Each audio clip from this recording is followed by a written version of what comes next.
I just wrapped up my third year of flower farming, and let's just say there are a few things I wish I knew ahead of time before I started. Two of these things are growing related, and three are concepts that I took as fundamental truths. I would go as far to say that one of these growing related realizations had an impact on year 2 of flower farming and even year 3. So it goes without saying that I wish someone had told me some of this stuff earlier. So let's dive right into it. And the first I'm going to talk about is going to be a little bit controversial. In fact, I think there might be some people coming at me with pitchforks in the comments about this, but it is the fact that I wish I didn't implement a 100% no-till methodology when I first started. This is coming from someone who really believes in regenerative practices when it comes to gardening and flowering, and started a flower farm for sustainability reasons. So prior to moving to this 3-acre property, we had lived in a townhouse and I had done a lot of container growing, mostly vegetables. And I had done this for about a year and a half. And we were so excited to move here. I had done all of this research. I read books like Dirt to Soil. I was following Joel Salatin on regenerative practices. On YouTube, I was watching Charles Dowling. All of these people are committed to regenerative agriculture as well as mostly no-till. And so that's exactly what we did. When we came to this property, it was completely flat. And instead of tilling the land or even putting a tarp on there because it would take too long, we ended up renting a sod cutter. And what a sod cutter does is it lifts the initial first to 2.5 inches of soil and then basically allows you to work on just dirt. So we took a sod cutter and we took off the sod of 40 by 90 square feet. And this became the foundation for which now we have a deer fence around and we grow on. And that itself took a really, really long time. Eric and I took the whole day to lift the sod up, roll it. And what we did not anticipate was how long it would actually take to clear the field of that sod. We posted on Facebook, free sod, come get it. We had people coming with trucks, taking the sod out. And yet it still took our neighbor and their small tractor to help us push a lot of the sod into the tree line for us to begin the process of preparing the field, laying compost on top, and start planting. Overall, I would say it took about 3 weeks for us to clear the field. And what happened next? Well, we ended up putting a thin layer of cardboard in the walkways, and then we put a layer of wood chips. And initially, things worked out pretty decently. By the time summer hit, which was just about 4 to 5 months after we had prepared the field with a sod cutter, we started getting a lot of weed pressure. So most people have weeds, and I would say most people have pretty aggressive grasses. We also have some aggressive grasses here.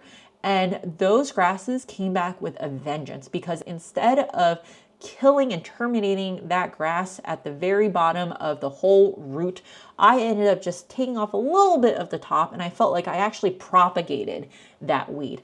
So we would spend a huge amount of time after dinner just coming back out into the field and relaying cardboard and wood chipping. And then in year 2, it became even worse. I had a baby and I had less time to dedicate outside, and the weeds by the time July came were everywhere. I did not flower farm in year 2, I flower weeded. And I weeded the pathways more than I spent time on true flower farming. And that led me to feel completely burnt out to the point where we ended up wood chipping a portion of the front part of the field so that we could make sure weeds weren't going to pop up in the following year, and basically scaling back the amount of space that I was growing on. So the fact that we had done a completely no-till methodology from the get-go, I would say impacted my thinking and how much space I wanted to grow on in year 3. Now, the positive side is that it has started paying off. Even this year, I started seeing the benefits of no-till and just pulling out the weeds repeatedly because now we have less weed pressure. But we also were a lot more on top of weeding this year in the sense that we put more cardboard and more wood chips in the pathways earlier on to prevent those weeds from spreading. And I am already starting to see weeds come up in areas where we had addressed earlier in the season. And I know I'm going to have to do that next spring to prevent them from creeping in again. If I could do it all over again at the very minimum, I would have tilled the pathways. I would have made sure that I tilled deep enough to make sure that I got all of those roots. And even though some of those grasses would come back, I probably would have bought myself some extra time. I also would have realistically tried to wood chip a thicker layer than what I did, which is a very, very thin layer. If you want to do it properly, you would need to wood chip at least like 6 to 8 inches, which is really impractical because then you have to make up for that height on the parts that you're growing. And that means you have to truck in more compost, more soil, which could be cost prohibitive. So I think going back, I would have just made sure that I put at least another inch or two of wood chips and been very much on top of the weeds in the pathways. Ironically, I found that the growing space had less weed pressure because those beds were being flipped often enough that I was also maintaining that area. And all of that went out the window in year 2 when I spent more time on the pathways, which then led to more weeds in the growing area. The moral of the story is there are some things in life that theoretically sound right and have merit on paper, but in reality, it may not play out to what you see or how you see it playing out for others. And when I attended the farm tour of Moonshot Farm from the ASCFG conference this summer, Rebecca, who was one of the owners, said something very similar, which was that they subscribed to a no-till methodology in the beginning years and found that their crops severely suffered from them because we just have such hard clay soil here that they found tilling in compost and making that soil fluffier for the roots made it easier for those plants to establish more healthy stems and roots.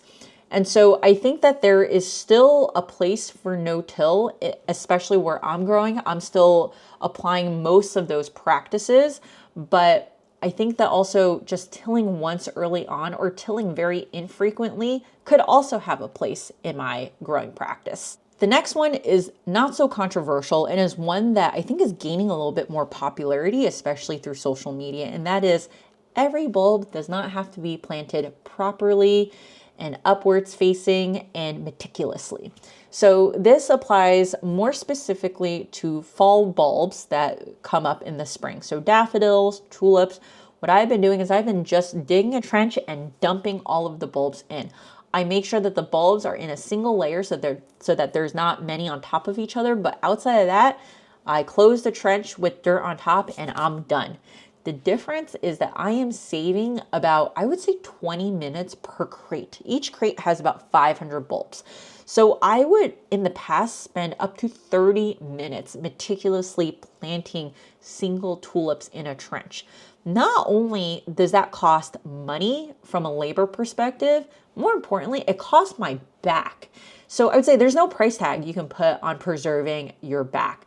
And with this method, I am now planting my spring bulbs anywhere from I would say soup to nuts, 10 minutes to 12 minutes from digging the hole, putting the bulbs in, and then putting the soil back on top. And then now I also mulch with a thin layer of leaves. So that adds a little bit of extra time, but net, it is taking me way less time to plant bulbs.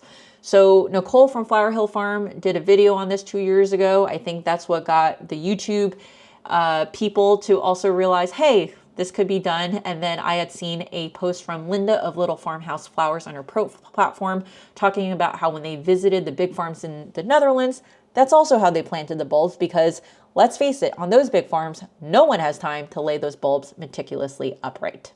So now we get into the next 3, which are less growing related and more concepts that I took as fundamental truths. And these impacted the way I would now approach the market versus when I first started. All right, so the first one is not all florists believe that local flowers are better. This one took me by surprise because who wouldn't want a locally grown flower that is not sprayed, that probably is going to have a better vase life, that also probably smells better, looks better because it wasn't shipped? Who would want to take that over a conventionally grown flower that was shipped in and sprayed with chemicals? And And I'll tell you why. Because imagine being a florist and imagine having access to a place where you can buy all these different types of flowers that you want in different colors. You press a button and it comes to you. Better yet, you are a retail florist. You need roses every week. I'm going to order 5 dozen every week on auto ship. You need lilies every single month. I'm going to order 2 dozen that comes every single month. And because I buy so much from this one wholesaler, they give me a price break.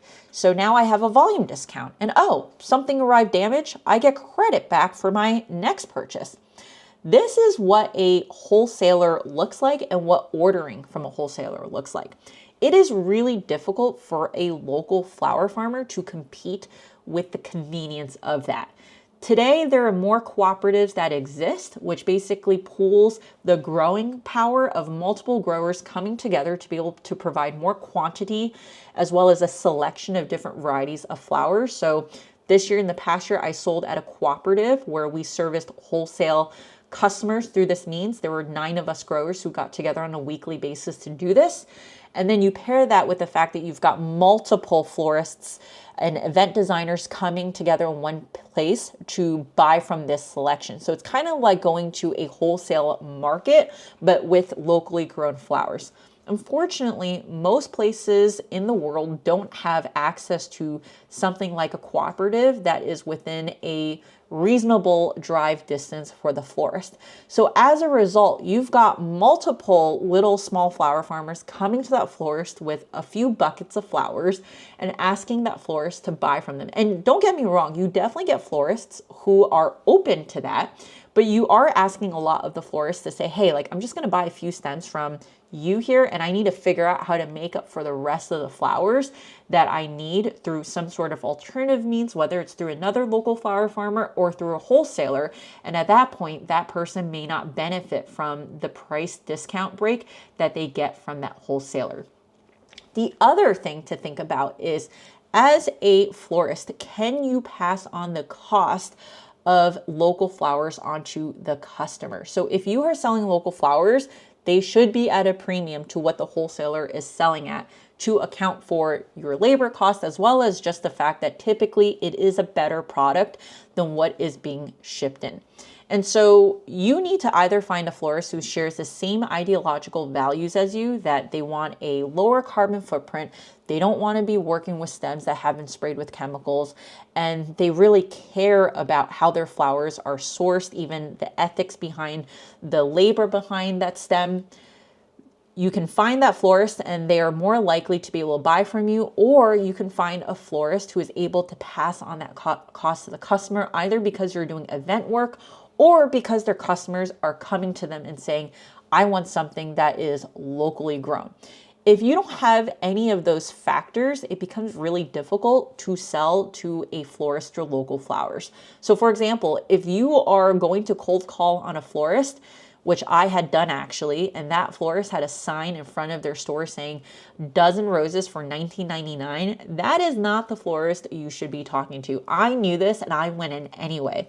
I was trying to sell my winter tulips to that florist at a reduced price of $2 a stem, and basically got laughed out of the store because that florist was literally paying 50 cents for a single tulip. And that is because they are only able to pass on a certain cost onto their customer, and that customer is not willing to pay like an extra full dollar per stem. The next concept here is similar to one I just talked about, but on the consumer side. And that is that not all consumers know the difference between local and conventionally grown flowers, or if they know the difference in implications, they may not want it. So I'm going to go as far to say that a lot of people honestly would rather have their flowers sprayed with chemicals than have bugs in them. And I think this comes from the concept or just this cultural mentality of I don't want any pests. So at least here in the United States, most people who I know, if they see an ant on their porch, if they see some sort of like insect or bug flying around, what do? They call the pesticide company. They want that out of their way, even though they're getting all these chemicals sprayed around their house essentially. Like, it's nuts to me, but that is how reality is. And so I think that a lot of people would rather buy local, but they shy away from it once they realize, hey, there might be a couple of critters in these flowers. Now, you also have a large majority of people who are just not aware that there's a difference between local and conventionally grown flowers. At farmers markets, when I explain to people what it means to have conventionally grown flowers and all of the chemicals that come with it, they are literally shocked. I think that most people understand that pesticides and herbicides exist, but they think that that's really being applied to things like our vegetables or produce or even just outside for the grass. They're not actually thinking about on the flower level. And perhaps it's because people are just thinking that flowers are natural. We're bringing in beauty from the outside inside. They're just not thinking that, hey, like there are also pests on flowers. And why would they? Because the average person really doesn't grow much, right? Like the average person has never grown a tomato, let alone a flower. So they've never experienced what a pest infestation looks like. So for all of those reasons, it's really important for us to educate our customers. Now, I went into flower farming knowing that I would have to educate customers, but I think what I didn't expect was a decent percentage of those customers just not caring. And I think another part of it is just convenient to buy a conventionally grown bouquet of flowers that's sitting at your grocery store when you're checking out with your produce than to drive out of the way to either a local flower farm or whatever it is to be able to buy local flowers. Now, the good news is that nowadays local flowers are a little bit more accessible, but they're just still not as accessible as conventionally grown flowers. So it's not hard to try to find customers that want local flowers. I just think that the ability to reach a cap or a limit on those people who you don't have to do as much work to convince is actually lower than what I originally thought it would be.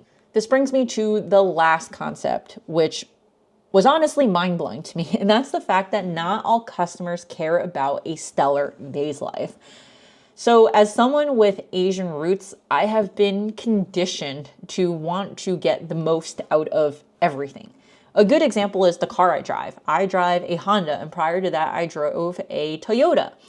I want my car to get me from point A to point B. I want it to get me there reliably, safely, and to last for as long as it can. I will drive a car into the ground if I could. My husband, Eric, on the other hand, is the complete opposite of me.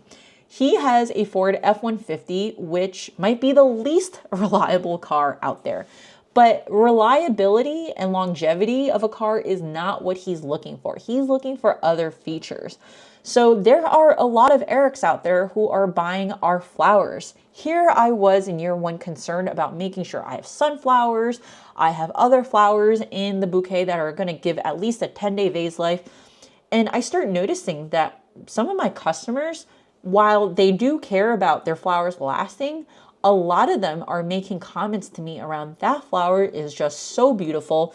And the flower they're talking about is a dahlia that lasted for 4 days.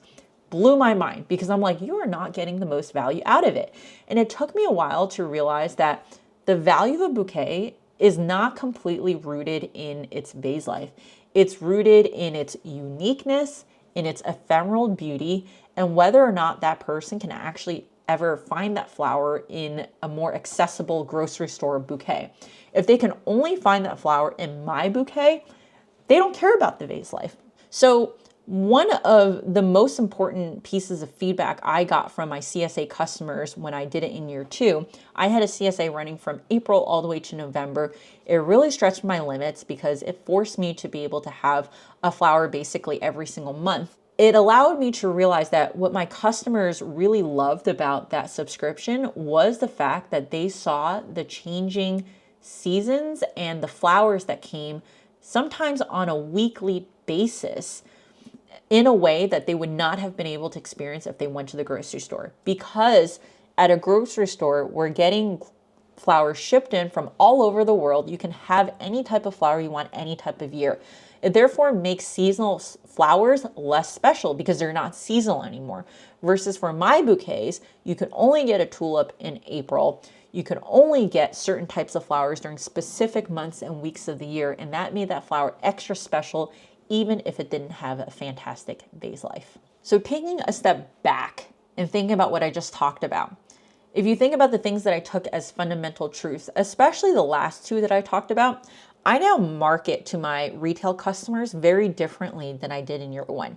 In year one, I focused a lot on vase life. I focused making sure that my customers at farmers markets knew how long these flowers were going to last them and how they were all sustainably grown without chemicals. Don't get me wrong, I still talk about that, but I focus more around the ephemeral beauty of certain types of flowers that you are only going to see during certain parts of the year. For example, get your Lysianthus this month or else they're going to be gone. I talk about how you're not going to be able to find certain flowers at their grocery store or in any type of bouquet unless they came from a locally grown flower farm like Cosmos. I talk about the ability to source certain types of colors or varieties that you're not going to be able to find in other places, right? So in other words, I'm really speaking to that specific group of people who not only care about local flowers, but care about it because it is truly something special that they feel they can't get anywhere else. So I would love to hear from you. What are some things you wish you knew, especially things that you thought of as fundamental truths that really shattered once you started selling your flowers? So let me know that in the comments below. And in the meantime, here is a quick update on E.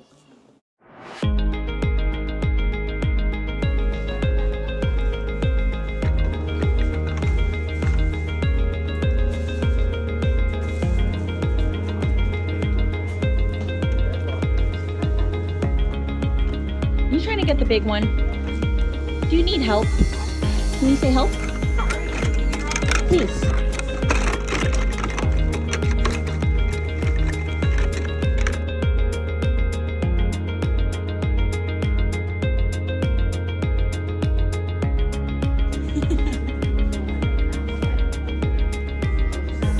It's got a green worm stuck to it.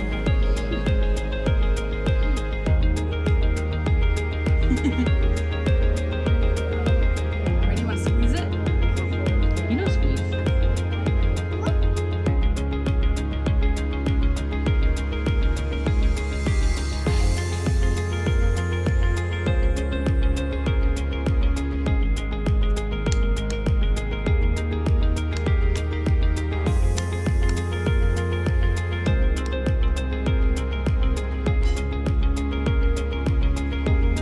Where's Chance?